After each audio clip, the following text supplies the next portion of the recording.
الله أكبر. بسم الله الرحمن الرحيم.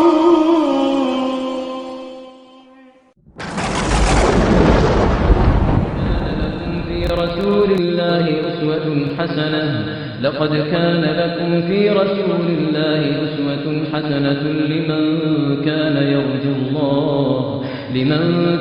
يرجو الله واليوم الآخر وذكر الله كثيرا.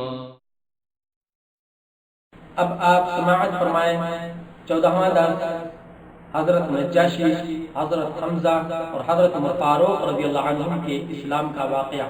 الحمد لله رب العالمين والصلاة والسلام على أشرف الأنبياء وسيد المرسلين نبينا وحبيبنا محمد وعلى آله وصحبه أجمعين، أما بعد، فسبحانك اللهم لا علم لنا إلا ما علمتنا إنك أنت العليم الحكيم. اللهم علمنا ما ينفعنا وانفعنا بما علمتنا وزدنا علما نافعا وعملا صالحا يا رب العالمين. اللهم أرنا الحق حقا وارزقنا اتباعه وأرنا الباطل باطلا وارزقنا اجتنابه. اللهم ارزقنا حب نبيك، اللهم ارزقنا حب نبيك والسير على نهجه وسنته وطريقته. اللهم أحينا مسلمين وأمتنا مؤمنين وألحقنا بصالح عبادك المؤمنين. ساری تعریفیں اللہ رب العالمین کے لیے ہیں، اور مکمل ترین پورے طور پر درود و سلام اس ذات مقدسہ مبارکہ پر جن کو اللہ رب العزت نے اس دنیا میں رحمت للعالمین بنا کر بھیجا۔ واجب الاحترام بھائیوں، محترم ساتھیوں، ہماری ماؤں اور بہنوں اور عزیز بچوں، سابقہ درس میں ہجرت حبشہ اولا کا ذکر آیا، اور اس سے پہلے یہ وجوہات کیا تھے اس کا بھی ذکر آیا۔ پھر ایسے ہی مشرکین کا مسلمانوں کے ساتھ سجدہ کرنے کا ذکر آیا، پھر ایسے ہی دوسرے ہجرت حبشہ کا ذکر آیا کہ 82 یا 83 مرد اور 18 عورتوں نے دوسرے ہجرت حبشہ میں ہجرت کیا، اور یہ سبھی کے سب حبشہ پہنچ گئے۔ اس مرتبہ مکہ کے مشرکین غضب و غیظ میں آئے اور نہایت ہی غصہ ان کا چڑھ گیا، اور اس بار ان کی پوری کوشش تھی کہ ان تمام مسلمانوں کو دوبارہ واپس کیا جائے مکہ، اور پھر زیادہ سے زیادہ تکلیفیں اذیتیں دی جائیں تاکہ وہ کفر کے طرف پلٹ آئیں۔ تو انہوں نے اپنے 2 نمائندے کو بھیجا، عمرو ابن العاص اور عبداللہ ابن ابی ربیعہ۔ مسند امام احمد کی یہ روایت ہے۔ ایسے ہی ابن اسحاق نے بھی اپنی کتاب السیرہ میں یہ روایت نقل کی ہے یا روایت ذکر کی ہے، جس کا خلاصہ یہ ہے کہ عمرو بن العاص اور عبداللہ بن ابی ربیعہ یہ وہاں پہنچے، اور یہ ایک سوچے سمجھے منصوبے کے مطابق سب سے پہلے انہوں نے جا کر پادریوں سے ملاقاتیں کی، اور انہوں نے اپنا مقصد آنے کا ذکر کیا، اور انہوں نے تحفے تحائف دیے۔ انہوں نے موافقت ظاہر کر دی کہ ان کے ساتھ رہیں گے اور اس طرح ان کی مدد کریں گے۔ دوسرا مرحلہ ان کا تھا پادریوں کو مطمئن کر لینے کے بعد اور ان کو اپنے ساتھ کر لینے کے بعد تحفے تحائف دے کر اور اپنی بات سنا کر دوسرا قدم انہوں نے اٹھایا، اور ڈائریکٹ النجاشی جو ملک حبشہ کا بادشاہ تھا اس سے انہوں نے ملاقات کی اور اس کے مجلس میں داخل ہوئے، اور پھر انہوں نے اپنا مقصد ذکر کیا اور کہا کہ بادشاہ سلامت، ہمارے ملک سے ناسمجھ نوجوان آپ کے ملک میں آئے ہیں، انہوں نے اپنا دین چھوڑ دیا اور آپ کے دین میں بھی داخل نہیں ہوئے۔ پھر ایسے ہی انہوں نے ایک نیا دین اپنایا، نیا دین تجویز کیا جس کو نہ ہم جانتے ہیں نہ آپ ہی جانتے ہیں. اور ہمارے ملک کے جو اشراف ہیں، یعنی ان کے والدین، ان کے چچا، ان کے کنبے اور قبیلے کے لوگوں نے ہمیں بھیجا ہے تاکہ آپ سے ہم گزارش کریں اور آپ ان کو ان کے ملک کو واپس کر دیں. اور ہم لوگ، ان کے گھر والے، ان کے کنبے قبیلے ان لوگوں پر اونچی نظر رکھتے ہیں اور ان سے اچھی واقفیت رکھتے ہیں، اور ایسے ہی ان کی خامی اور خرابی کو بھی اچھی طرح سمجھتے ہیں. اس کے بعد وہ پادریوں نے بھی ہاں ملائی، انہوں نے بھی موافقت ظاہر کی اور انہوں نے بھی کہا یہ بات ان کی صحیح ہے، ایسا ہی کیا جائے، ایسا ہی کرنا چاہیے، ان کو ان کے وطن کو واپس کر دینا چاہیے. لیکن النجاشی جس طرح کی ایک نہایت ہی منصف بادشاہ تھا، حق پسند کرنے والا بادشاہ تھا، اس نے جلدی نہیں کی اور اس نے احتیاط برتی اور سوچا کہ دونوں فریقوں کی بات سننے کے بعد ہی حقیقت واضح ہوگی. اور اس طرح آپ اندازہ لگا سکتے ہیں کہ کس قدر یہ النجاشی عقل مند تھا اور صحیح سوچ رکھنے والا تھا اور حقیقت میں وہ منصف اور عدل پسند کرنے والا بادشاہ تھا. اس طرح النجاشی نے مسلمانوں کو بلایا. مسلمانوں نے جعفر ابن ابی طالب کو مقدم کیا کہ وہ ان سبھی کی نمائندگی کریں اور سب کی طرف سے بولیں. جعفر ابن ابی طالب رضی اللہ عنہ نے اپنی بات سنائی اور انہوں نے کہا بادشاہ، یا ایھا الملک انا كنا قوما اہل جاہلیہ نعبد الاصنام ونأكل المیتہ ونأتی الفواحش ونقطع الارحام ونسیء الجوار ویأکل القوی منا الضعیف. کہ بادشاہ ہم جاہلیت والی قوم تھے، ہم بتوں کی عبادت کرتے تھے، ہم بتوں کو پوجتے تھے اور مردار کھاتے تھے اور ایسے ہی برائیاں کرتے تھے، قرابت داروں سے تعلق توڑتے تھے، پڑوسیوں سے بدسلوکی کرتے تھے، ہمارا طاقتور کمزور کو کھا رہا تھا. ہم اسی حالت میں تھے کہ اللہ نے ہم ہی میں سے ایک رسول بھیجا، ہم اس کی عالی نسبی، سچائی، امانت اور پاک دامنی کو جانتے تھے. اس نے ہمیں اللہ کی طرف بلایا کہ ایک اللہ کی عبادت کرو اور اس کے سوا تمام معبودات باطلہ کا انکار کرو، بتوں کی عبادت کو چھوڑو، خالص صرف اور صرف ایک اللہ کی عبادت کرو، اور اس کے سوا جن پتھروں اور بتوں کو ہم اور ہمارے باپ دادا پوجتے تھے انہیں چھوڑ دیں. اس نے ہمیں سچ بولنے، امانت ادا کرنے، قرابت جوڑنے، پڑوسی سے اچھا سلوک کرنے اور حرام کاری اور خون ریزی سے باز رہنے کا حکم دیا، اور بے حیائی کے کاموں سے اور جھوٹ بولنے سے، یتیم کا مال کھانے سے اور پاک دامن عورتوں پر جھوٹی تہمت لگانے سے منع کیا. اس نے ہمیں یہ بھی کہا، اس نے ہمیں یہ بھی حکم دیا کہ ہم صرف ایک اللہ کی عبادت کریں، اس کے ساتھ کسی کو شریک نہ کریں. اس نے ہمیں نماز اور زکوٰۃ اور روزے کا حکم دیا. حضرت جعفر ابن ابی طالب، علی ابن ابی طالب رضی اللہ عنہ کے بھائی نے اور بہت سے کام بھی گنوائے. پھر کہا اس کے بعد ہم نے اس نبی کی بات مان لی، اس نبی کے دین میں داخل ہو گئے، اس نبی کی ہم نے اتباع کر لی اور پھر صرف اور صرف اللہ کی عبادت کرنے لگے اور غیر اللہ کی عبادت کو ہم نے چھوڑا. غیر اللہ کی عبادت سے ہم نے اجتناب کیا، بتوں کی عبادتوں کو ہم نے چھوڑا. اور ایسے ہی اس نبی نے جن باتوں کو کہا حرام ہے اس کو ہم نے حرام مان لیا، جس کو حلال کہا ہم نے اس کو حلال تسلیم کر لیا. اس کے بعد ہماری قوم ہم سے بگڑ گئی اور اس نے ہم پر ظلم و ستم کیا اور ہمیں دین سے پھیرنے کے لیے فتنوں اور سزاؤں سے دوچار کیا، یہاں تک کہ یہ ہمارے اور یہ دین میں رکاوٹ قائم ہوئے. تو ہم نے سوچا کہ ہم آپ کے ملک کا رخ کریں اور ہم نے آپ کو اوروں پر ترجیح دی اور ہم آپ کے پاس آئے اس امید لے کر کہ ہم پر ظلم نہ کیا جائے،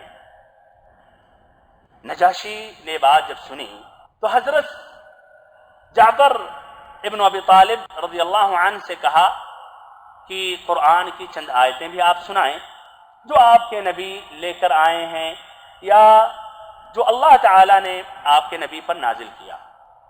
جعفر ابن ابی طالب رضی اللہ عنہ نے بھی مناسب سمجھا کہ عیسیٰ علیہ السلام ہی کے متعلق آیتیں سنائی جائیں، اس لیے کہ النجاشی اور نجاشی کے ملک کے اکثر لوگ وہ عیسائی تھے، عیسیٰ علیہ السلام کو مانتے تھے۔ تو انہوں نے شروع کیا سورت مریم کی تلاوت کی، کاف ہا یا عین صاد ذکر رحمت ربک عبدہ زکریا اذ نادى ربه نداء خفيا قال رب إني وهن العظم مني واشتعل الرأس شيبا ولم أكن بدعائك رب شقيا۔ پھر اس کے بعد یہ زکریا کا واقعہ تھا اور یحییٰ علیہ السلام، اس کے بعد پھر اللہ تعالیٰ نے مریم علیہ السلام کا واقعہ ذکر کیا۔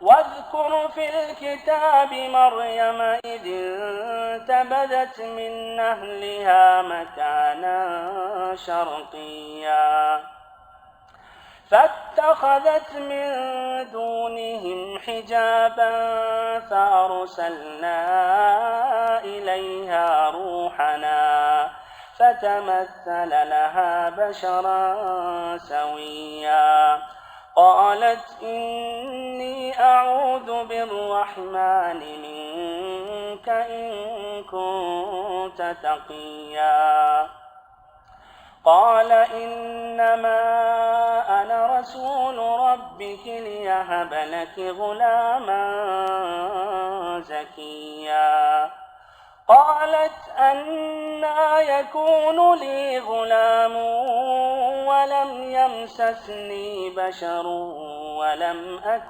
بغيا۔ پھر یہ واقعہ اللہ تعالیٰ ذکر کرتا رہا یہاں تک کہ بات آئی کہ عیسیٰ علیہ السلام پیدا ہوئے اور مریم علیہ السلام عیسیٰ علیہ السلام کو گود میں لے کر اپنی قوم میں داخل ہوئیں تو انہوں نے کہا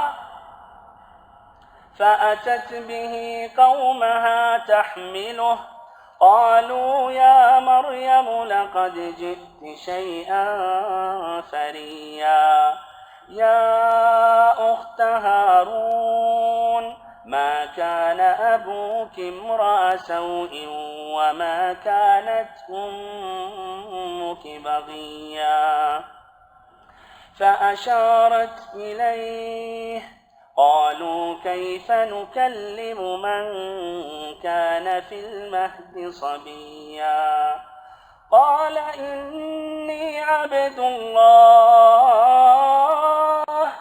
آتاني الكتاب وجعلني نبيا وجعلني مباركا أينما كنت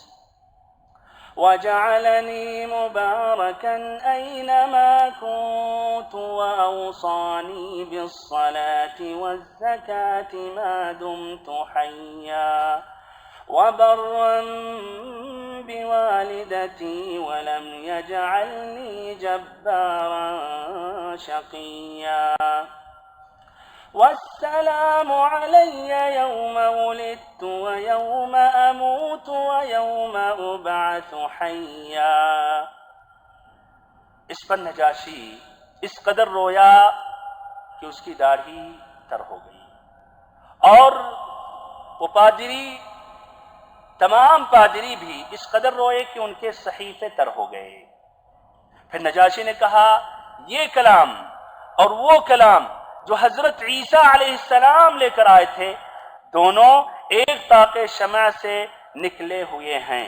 اس کے بعد قریش کے دونوں نمائندوں کو مخاطب کر کے کہا تم لوگ چلے جاؤ، تم لوگ یہاں سے چلے جاؤ، ان تمام مسلمانوں کو ہم تمہارے حوالے نہیں کر سکتے اور نہ ان کے خلاف کوئی چال چلی جا سکتی ہے۔ پریشان ہو کر عبداللہ ابن ابی ربیعہ عمرو بن عاص وہاں سے خارج ہوئے. پھر انہوں نے ایک نئی تجویز سوچی. دوسرے دن حضرت عمرو بن العاص ایک خطرناک تدبیر لے کر پہنچے نجاشی کے پاس. پھر انہوں نے کہا کہ بادشاہ، یہ لوگ عیسیٰ علیہ السلام کے بارے میں ایک بڑی بات کہتے ہیں. دوبارہ نجاشی نے جعفر ابن ابی طالب رضی اللہ عنہ کو بلایا اور پھر کہا کہ تم لوگوں کا کیا خیال اور کیا عقیدہ ہے حضرت عیسیٰ علیہ السلام کے بارے میں؟ تو انہوں نے کہا ہم وہی کہتے ہیں جو اللہ کے نبی نے ہمیں سکھلایا یا جو نبی صلی اللہ علیہ وسلم لے کر آئے ہیں کہ وہ اللہ کے رسول، اللہ کے بندے، اللہ کی روح اور اس کا وہ کلمہ ہے جسے اللہ نے کنواری اور پاک دامن مریم علیہ السلام کی طرف القاء کیا تھا.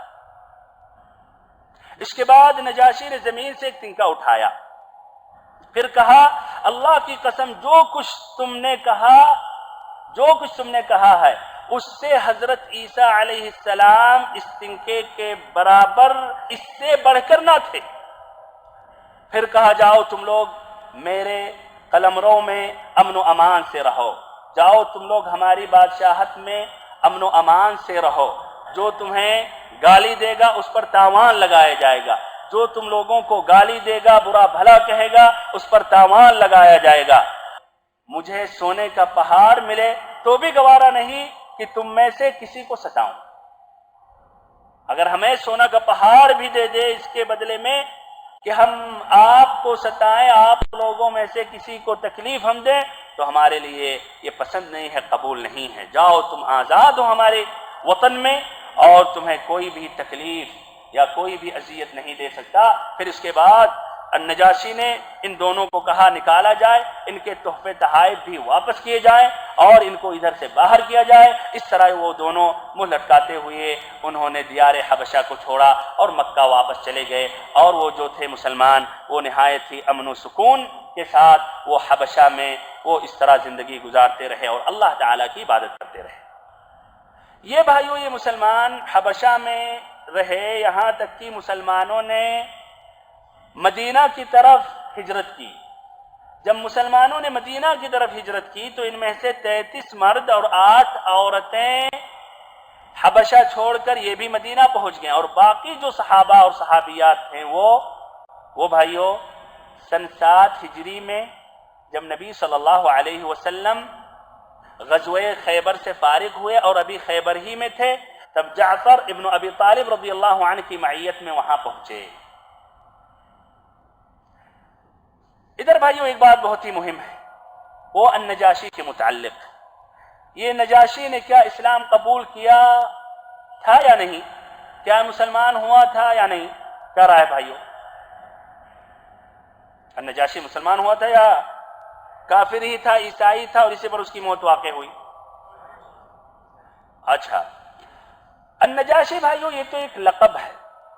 ہر وہ بادشاہ جو حبشہ پر بادشاہت کرتا ہے، حبشہ کا جو بادشاہ ہوتا ہے اس کا لقب ہوتا ہے النجاشی. جس طرح کی روم کا جو بادشاہ ہوتا ہے اس کو قیصر کہتے ہیں اور ایسے ہی فارس کا جو بادشاہ ہوتا ہے اس کو کسریٰ کہتے ہیں.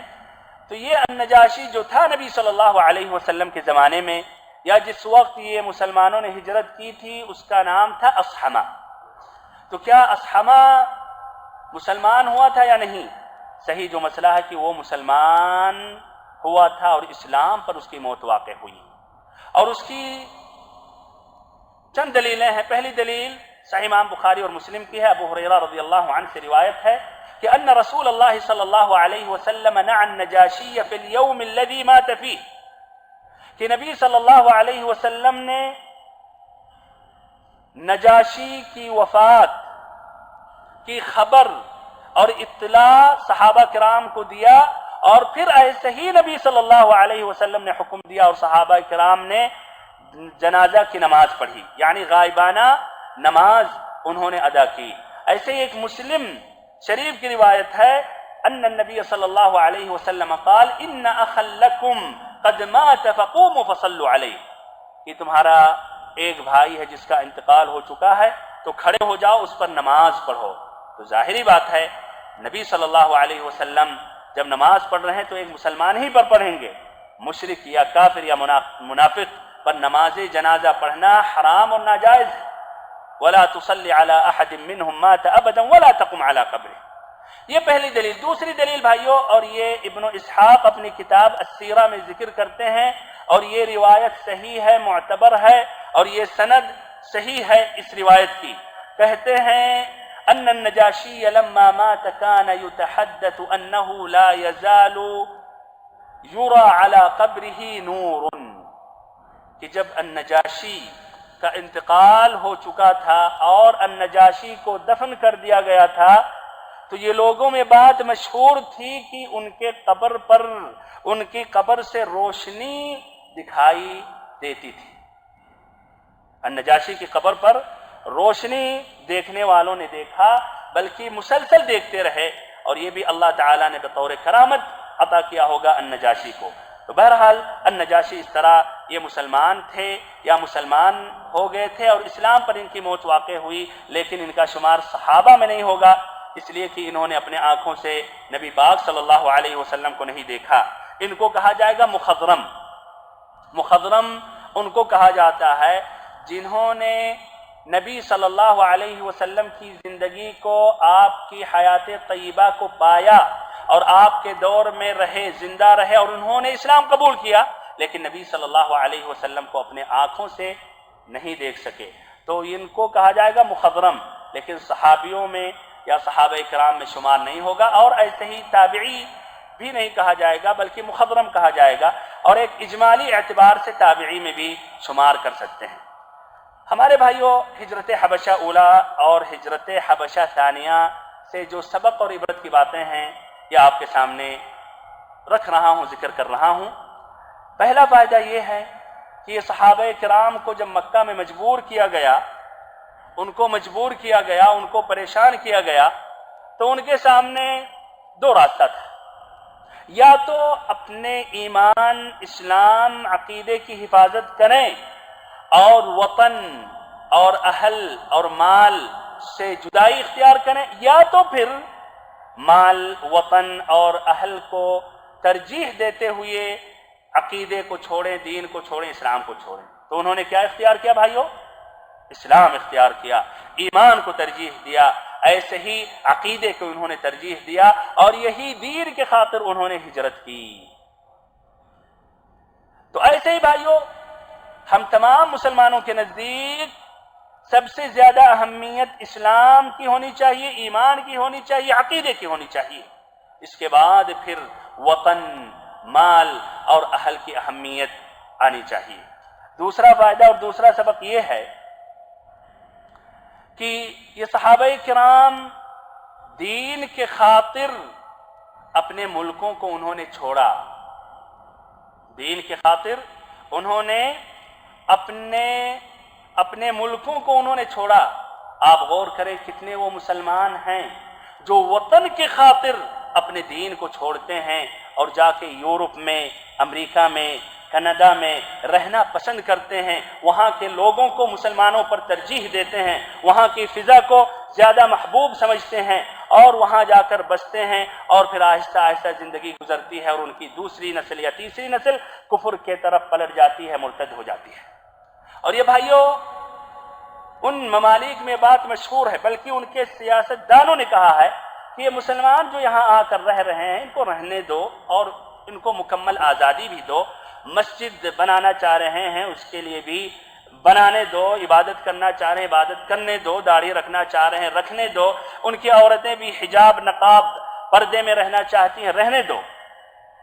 یہ چلیے مان لیتے 100% اسلام پر ہیں، 100% مسلمان ہیں، لیکن ان کے بعد آنے والی نسل 50% مسلمان رہے گی اور 50% ہمارے دین پر رہے گی، اور پھر تیسری نسل جو ان کی آئے گی وہ 100% ہماری رہے گی. اسی لیے ہمیں تیسری نسل کی خاطر ان کے ساتھ ہم یہ سہولت یا ان کے لیے ہم یہ آسانیاں پیش کر رہے ہیں اور اپنے دین پر وہ قائم ہیں. کوئی حرج نہیں ہے، کوئی مشکل نہیں ہے.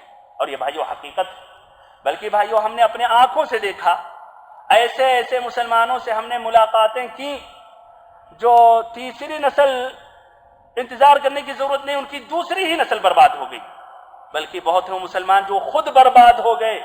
ابھی یہی اسی رمضان میں ہماری ملاقات ہوئی مراکو کے ایک شخص سے۔ کہاں ملاقات ہوئی؟ کہاں بھائیوں ملاقات ہوئی؟ مسجد میں نہیں، بازار میں۔ اور ہمارا جو ساتھی تھا اس نے کہا کہ یہ سعودیہ عربیہ سے آئے ہیں امامت کے لیے، تراویح پڑھانے کے لیے، دعوت و تبلیغ کے لیے، آ جائیے ہمارے ساتھ افطاری کیجیے۔ کہا وعدہ تو نہیں کر رہا ہوں لیکن کوشش کروں گا۔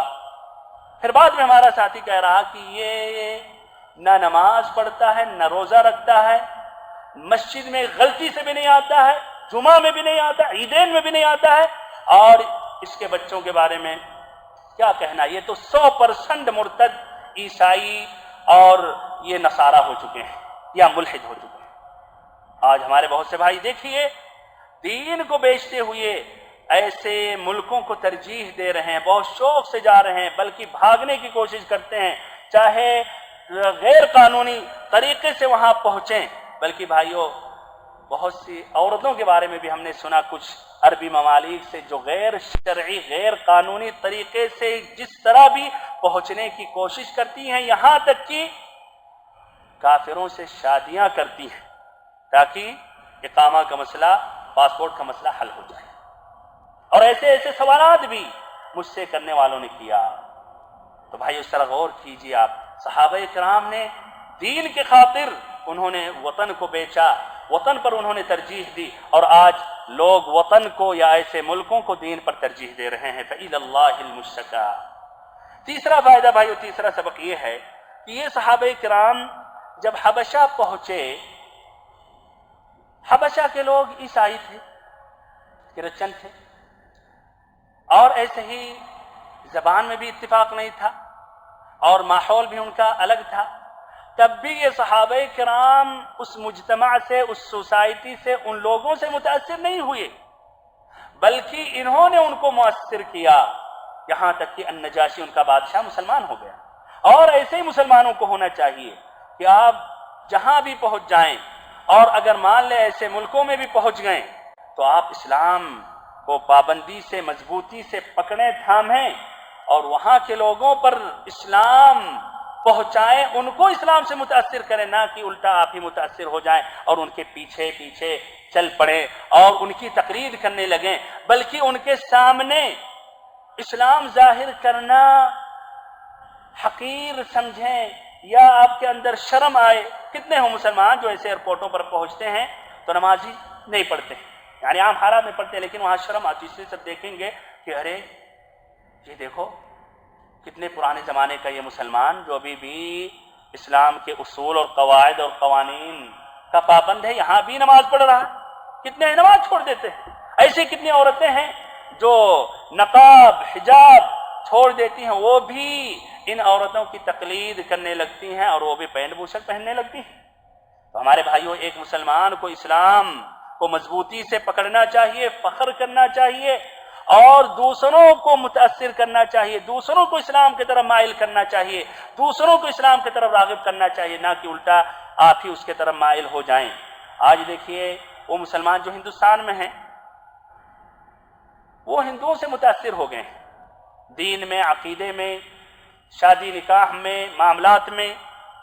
مثلا عقیدے کے مسئلے میں یہی مسلمان لا الہ الا اللہ پڑھتا ہے، پھر غیر اللہ کی عبادت کرتا ہے، قبروں کا جا کے طواف کرتا ہے، قبروں پر تالیاں بجاتا ہے، قبروں پر چادریں چڑھاتا ہے، قبروں پر سجدہ کرتا ہے، جس طرح کہ ایک ہندو اپنی مورت کا طواف کرتا ہے، دودھ چڑھاتا ہے، سجدہ کرتا ہے، مانگتا ہے، وسیلہ پکڑتا ہے، اور جس طرح کی ہندوؤں کے بتوں کی کوئی تحدید نہیں، کتنی تعداد ہے، ایسے ہی ان کے بھی جو بابا ہیں، جو اولیاء ہیں، ان کی بھی کوئی تعداد نہیں ہے۔ ایسے ہی شادی میں دیکھیں جہیز کا مسئلہ، ہندوؤں سے یہ ایک لعنت آئی ہے جو ایک مسلمان بھی بغیر شرم اور حیا کے مانگتا ہے جب اپنے لڑکی کی شادی کرتا ہے، اور ایسے ہی اس کے بالمقابل پھر عورت کا جو حق ہے، لڑکی کا جو حق ہے میراث میں، اس سے محروم کرتا ہے۔ یہ متاثر ہوئے کن سے؟ ہندوؤں سے۔ تو بھائیوں ہمیں الٹا، ہمیں اپنے دین کو مضبوطی سے پکڑنا چاہیے اور ان کو متاثر کرنا چاہیے کہ وہ ہماری تقلید کریں، نہ کہ ہم ان کی تقلید کریں۔ چوتھا فائدہ بھائیوں، مشرکوں نے صحابہ کرام کو چھوڑا نہیں جب وہ حبشہ پہنچے، بلکہ انہوں نے ان کا پیچھا کیا۔ اس سے واضح ہو رہا کہ دشمنی جو ہے مسلمانوں میں اور کافروں میں، وہ دینی دشمنی ہے، وہ شخصی یا ذاتی دشمنی نہیں ہے۔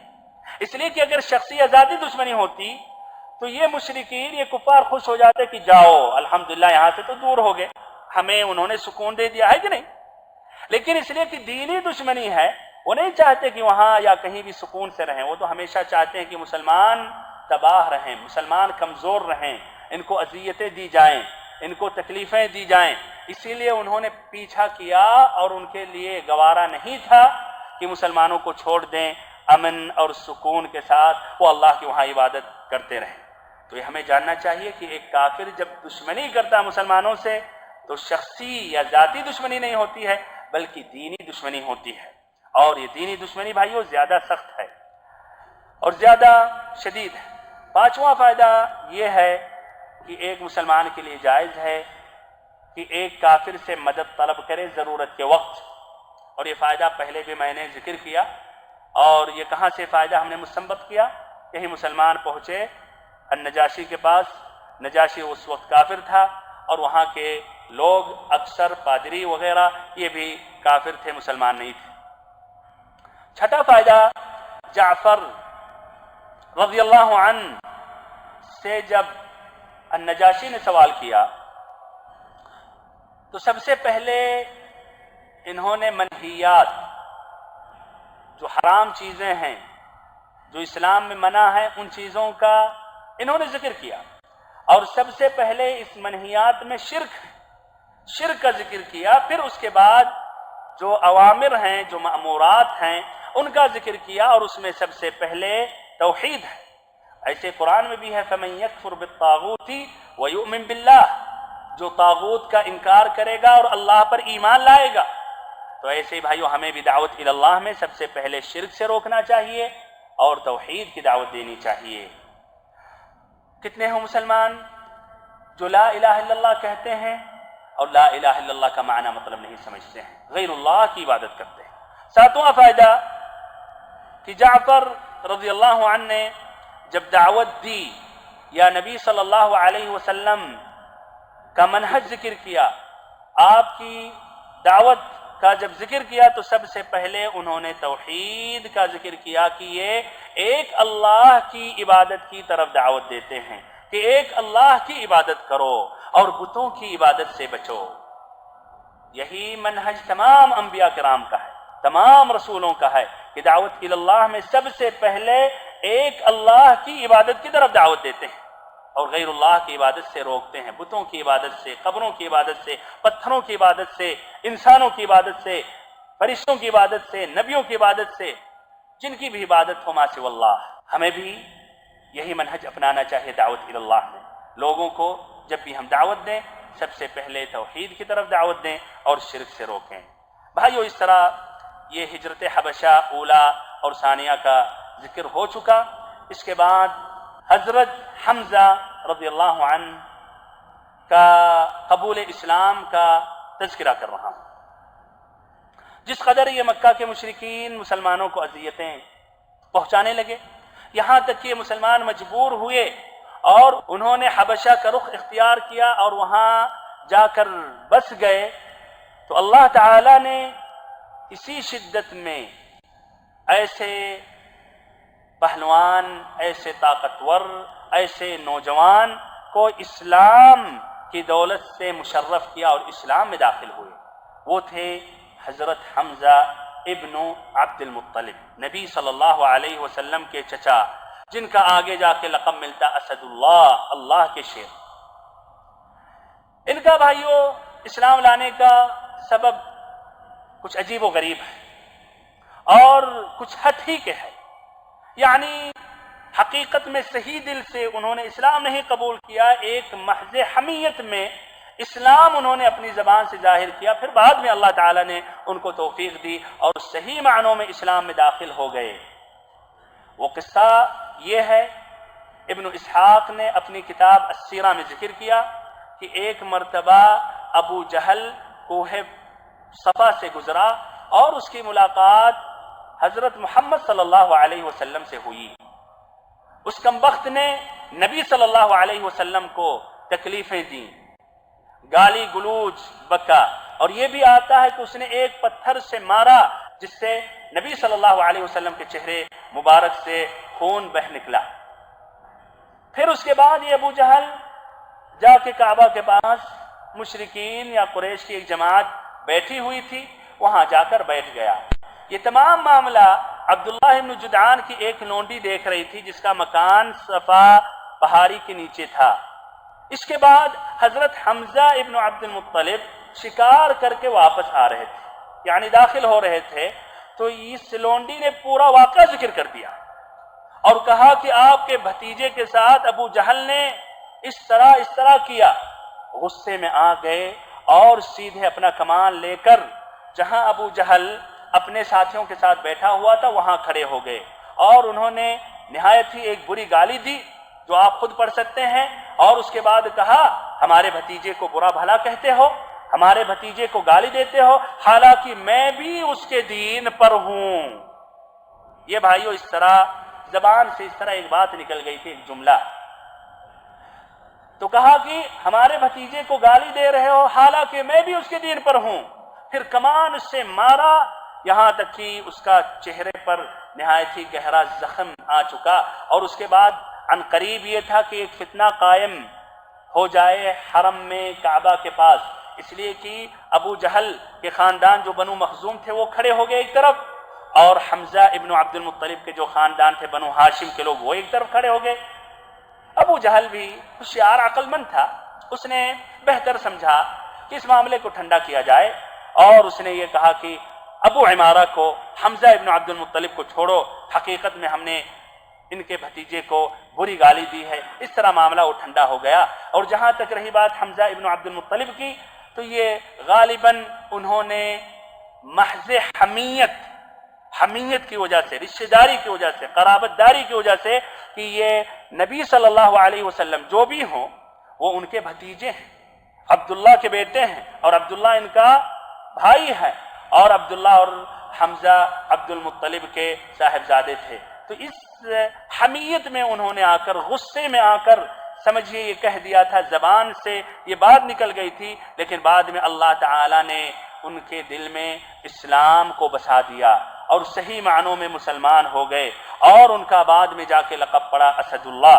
اور یہ ایک نہایت ہی معزز اور مضبوط جوان تھے جن کے اسلام کی خبر سننے کے بعد قریش کو کافی تکلیف پہنچی، کافی پریشان ہوئی۔ یہ واقعہ بھائیو ذی الحجہ سن 6 نبوت کا ہے۔ اسی 3 دن کے بعد ابھی ان کا زخم بھائیو مکمل ٹھیک نہیں ہوا کہ ایک اس سے بھی نہایت ہی دردناک یا سمجھیے افسوسناک واقعہ پیش ہوا، اور قریش پر نہایت ہی گراں گزری۔ یہ بات نہایت ہی گراں گزری، سمجھیے ایک نہایت ہی زبردست ایک مار لگی ان پر۔ وہ واقعہ یہ تھا کہ حضرت عمر ابن الخطاب رضی اللہ عنہ بھی اسلام سے مشرف ہو گئے، اسلام میں داخل ہو گئے، اور انہوں نے اشہد ان لا الہ الا اللہ اشہد ان محمدن رسول اللہ پڑھ لیا۔ یہ واقعہ سننے کے بعد پورے مشرکین پریشان ہو گئے، اور یہ عمر بن الخطاب کے بارے میں کسی کا یہ توقع نہ تھا کہ یہ کبھی مسلمان ہوں گے، جو نہایت ہی شدید تھے مسلمانوں پر۔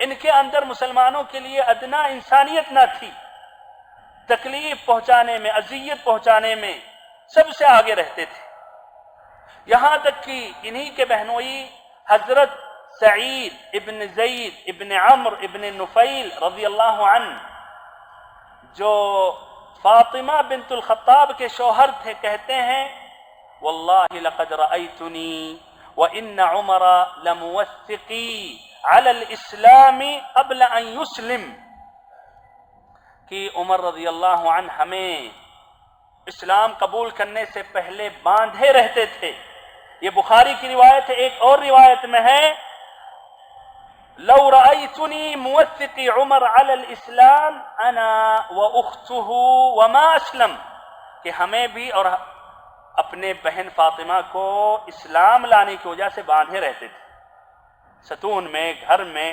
باندھے رہتے تھے. دیکھیے شدت.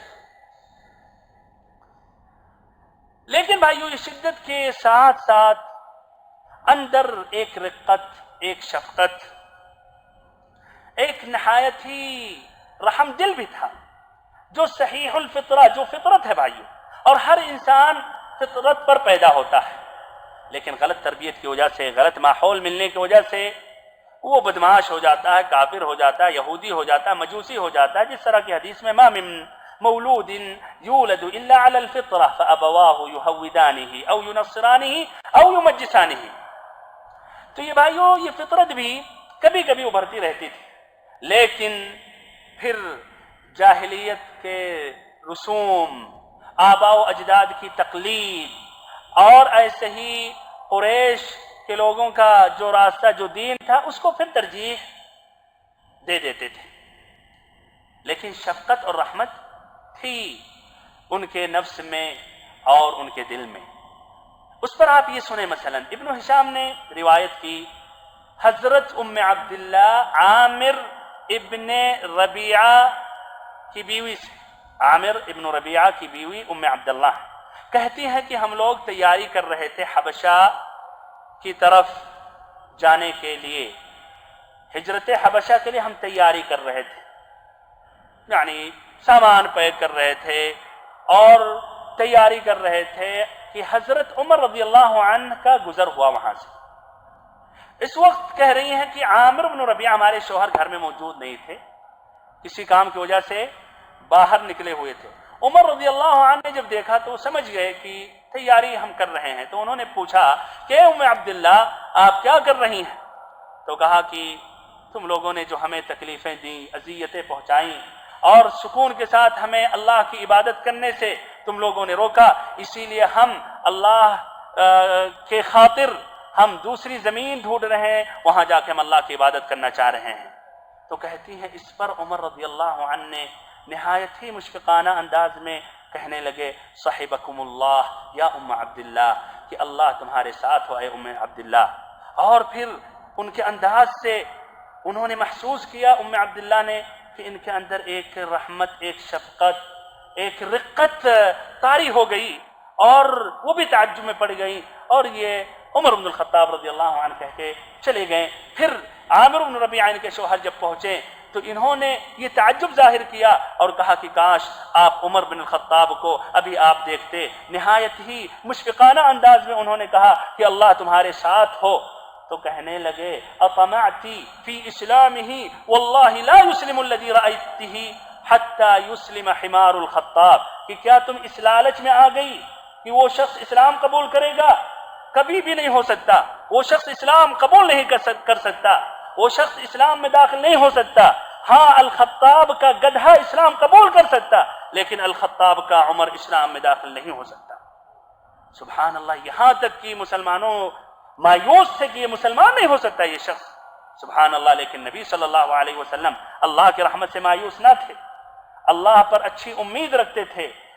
ترمذی کی روایت ہے، یہ صحیح روایت ہے، ابن عمر رضی اللہ عنہ سے مروی ہے. آپ صلی اللہ علیہ وسلم کہتے تھے اللہم اعز الاسلام بأحب هذین الرجلین الیک بعمر ابن الخطاب او بأبی جہل وکان احبهما الیہ عمر بن الخطاب، کہ اے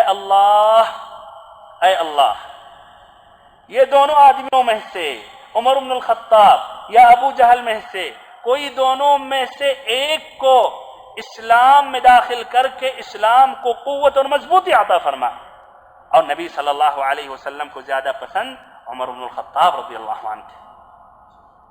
ان کا جو واقعہ بھائیوں مشہور ہے اور اس کی روایت امام احمد ابن حنبل نے اپنی کتاب فضائل الصحابہ میں کیا ہے، اور ایسے ہی ابن سعد نے بھی یہ روایت کی ہے، یا ایک دوسری روایت کی ہے جو روایت مشہور ہے کہ ایک مرتبہ عمر رضی اللہ عنہ غصے میں آ کر اپنی تلوار لے کر نکلے کس کی تلاش میں؟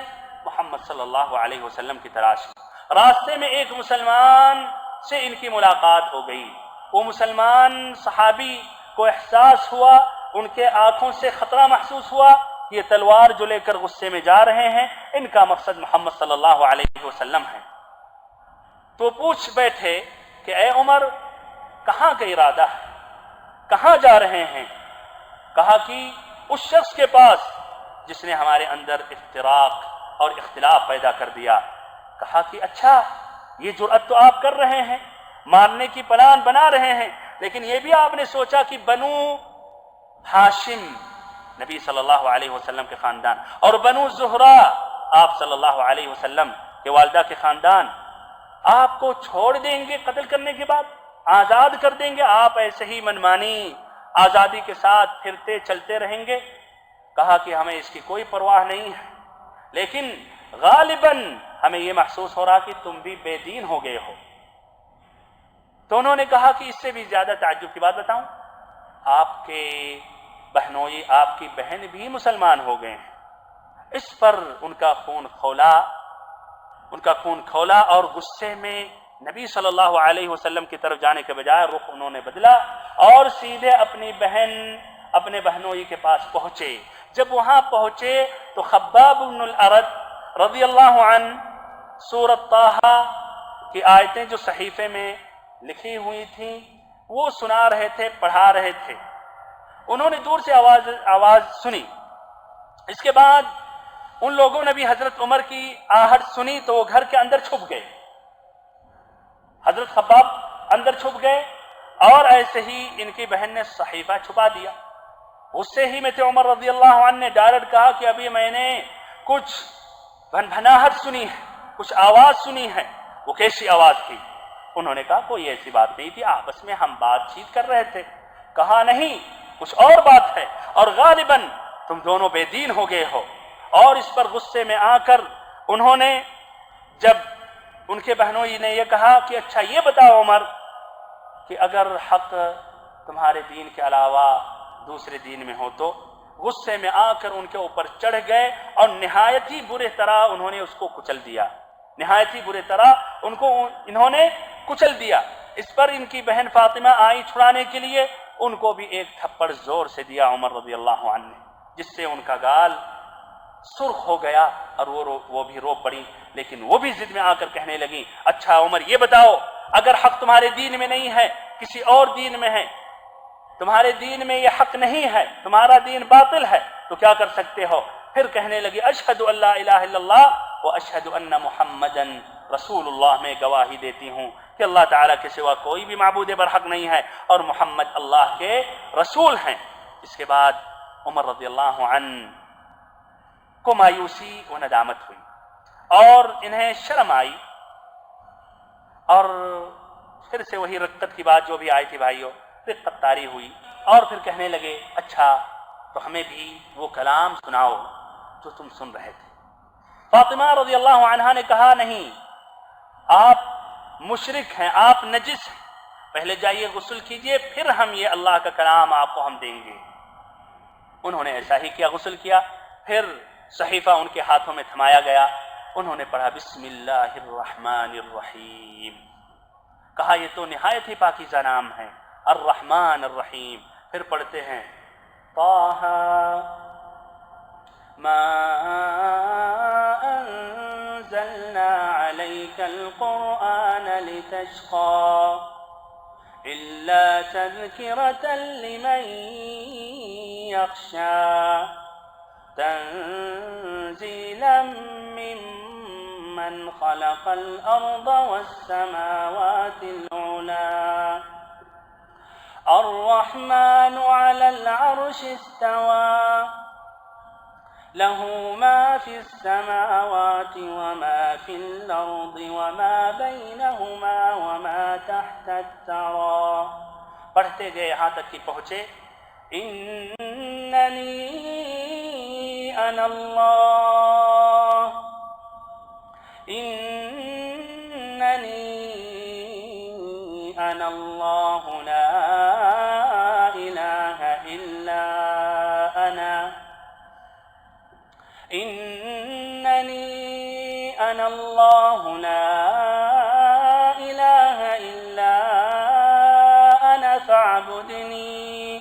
فاعبدنی واقم الصلاة لذکری، کہ میں ہی اللہ ہوں، ہماری ہی عبادت کرو اور مجھے یاد کرنے کے لیے نماز قائم کرو۔ اس کے بعد کہتے ہیں دلونی علی محمد، محمد صلی اللہ علیہ وسلم کہاں ہیں مجھے بتاؤ۔ خباب بن الارت رضی اللہ عنہ خوشی خوشی نکلتے ہیں اور کہتے ہیں عمر خوش ہو جاؤ، مجھے امید ہے کہ نبی صلی اللہ علیہ وسلم نے جو جمعرات کے دن دعا کی تھی کہ اللہ دونوں عمر میں سے عمر ابن الخطاب یا عمر بن ہشام میں سے ایک کو اسلام میں داخل کر کے اسلام کو مضبوط اور قوت عطا فرما، ہماری امید ہے کہ نبی صلی اللہ علیہ وسلم کی دعا قبول ہو گئی اور آپ اسلام سے مشرف ہوں گے اور آپ اسلام میں داخل ہونے والے ہیں اور آپ مسلمان ہو جائیں گے۔ پھر خباب بن الارت رضی اللہ عنہ نے بتایا کہ نبی صلی اللہ علیہ وسلم اس وقت دار الارقم ابن ابی الارقم میں ہوں گے۔ وہی تلوار لے کر وہاں پہنچتے ہیں، دروازے پر دستک دیتے ہیں۔ ایک مسلمان آدمی دیکھتا ہے دروازے کے سوراخ سے، تو دیکھ رہا کہ عمر رضی اللہ عنہ ہیں، تلوار بھی ہاتھ میں لیے ہوئے ہیں، ڈر گیا اور مسلمانوں کو جب اس نے اطلاع دی تو وہ بھی بھائیوں سمٹ کر یکجا ہو گئے، سمٹ کر ایک طرف ہو گئے۔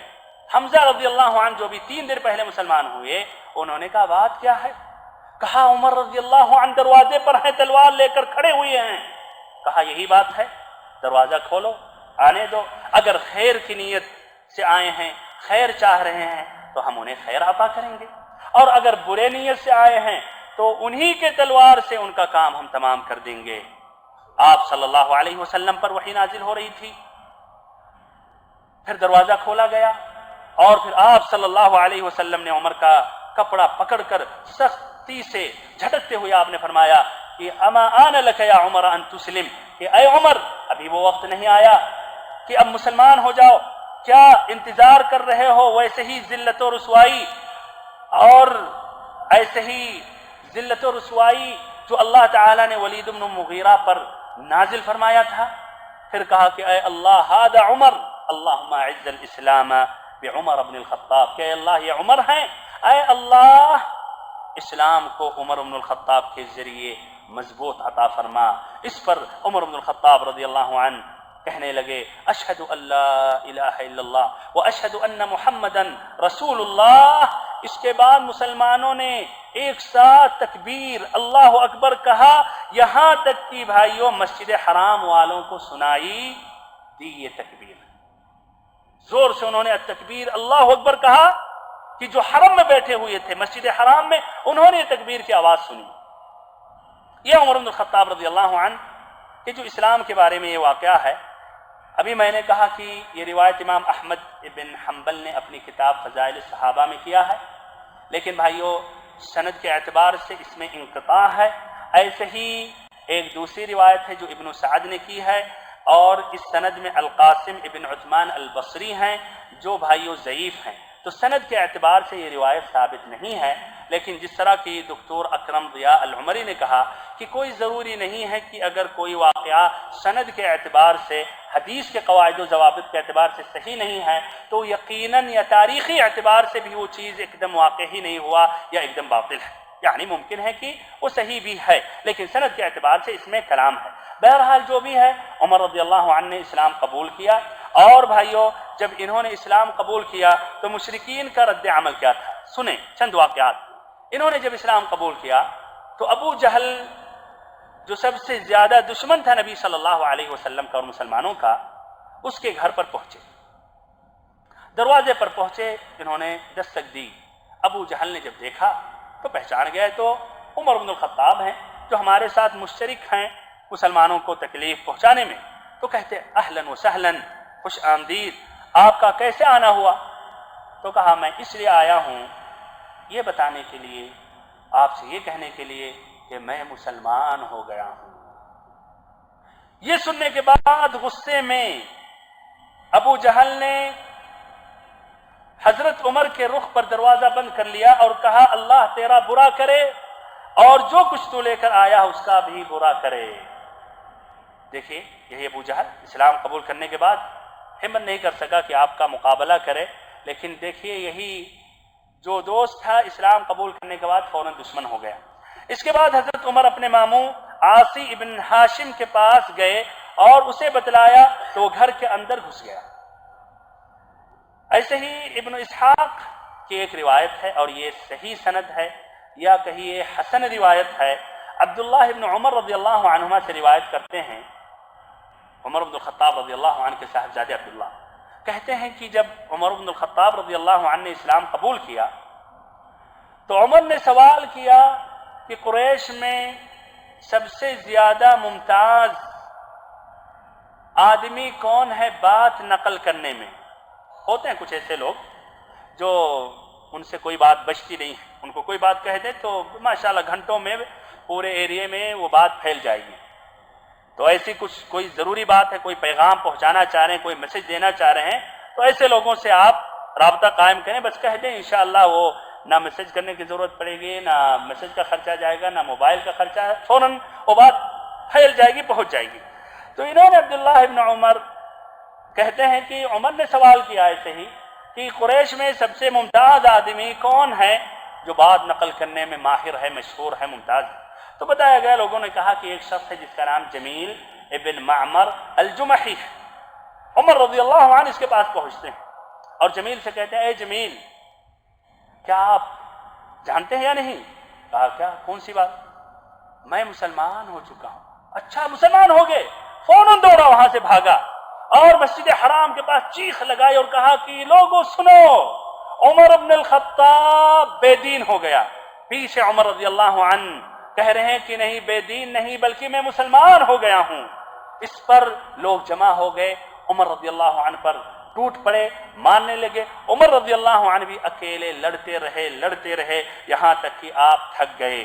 پھر اس کے بعد مشرکین غصے میں آ کر جمع ہوئے اور عمر رضی اللہ عنہ کے گھر کے طرف پہنچے یا جانے کا انہوں نے ارادہ کیا، اور ان کی کوشش تھی کہ عمر رضی اللہ عنہ کو قتل کیا جائے، لیکن عاص ابن وائل السہمی یہ سہمی خاندان کے تھے، اور عمر رضی اللہ عنہ بنی عدوی خاندان کے تھے، اور بنو سہم اور بنو عدی میں اتفاق تھا۔ اس کے تحت عاص بن وائل نے لوگوں کو سمجھایا اور ان کو روکا، جس کے بنا پر انہوں نے اپنی یہ سازش یا جو ان کی سوچ تھی قتل کرنے کا جو منصوبہ تھا انہوں نے ایسا نہیں کیا۔ بہرحال یہ مشرکین کا رد عمل تھا۔ مسلمانوں نے کس طرح عمر رضی اللہ عنہ کا اسلام کا استقبال کیا؟ عمر رضی اللہ عنہ کے اسلام قبول کرنے سے پہلے مسلمان جرأت نہیں کرتے تھے کہ مسجد حرام میں جا کر نماز پڑھیں، اور یہ دور کی بات تھی جماعت کے ساتھ نماز پڑھنا۔ عمر رضی اللہ عنہ نے جب اسلام قبول کیا تو مسلمانوں نے جماعت کے ساتھ مسجد حرام میں نماز پڑھی۔ ایسے ہی ابن مسعود رضی اللہ عنہ کہتے ہیں، ما زلنا اعزتا منذ اسلم عمر، کہ جب سے حضرت عمر نے اسلام قبول کیا ہم برابر طاقتور اور باعزت رہے۔ ایسے ہی امام احمد کی روایت ہے فضائل الصحابہ میں، ابن عباس رضی اللہ عنہما سے مروی ہے، لما اسلم عمر قال المشركون قد انتصف القوم منا، کہ جس دن عمر رضی اللہ عنہ نے اسلام قبول کیا تو مشرکوں نے کہا کہ آج یہ لوگ ہمارے برابر ہو گئے، یہ بھی طاقتور ہو گئے، ہمارے مقابلہ کرنے کے لائق ہو گئے ہیں۔ اور انہی کا لقب الفاروق پڑا، جن کی وجہ سے حق اور باطل میں تمیز ہوا۔ بہرحال یہ عمر رضی اللہ عنہ کا یہ واقعہ اور قصہ اسلام ہے۔ حمزہ ابن عبد المطلب اور عمر رضی اللہ عنہ کے اسلام لانے میں جو درس اور عبرت کی باتیں وہ ذکر کر رہا ہوں۔